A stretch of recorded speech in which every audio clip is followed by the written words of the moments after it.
নবী সাল্লাল্লাহু আলাইহি সাল্লাম উম্মতের আমলনামা দেখবে, উম্মতের আমলনামা দেখবে নবী।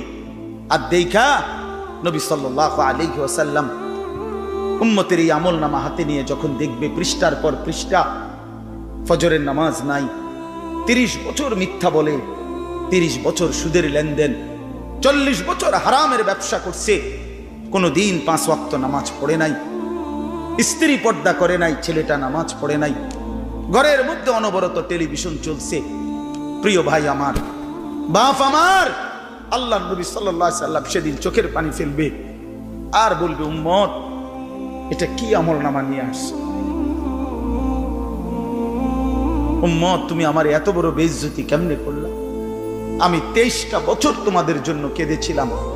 সারা রাত এশার নামাজের পরে নবী দাঁড়াইছে কানতে কানতে, ফজরের আজান পর্যন্ত নবী উম্মতের জন্য দোয়া করছে।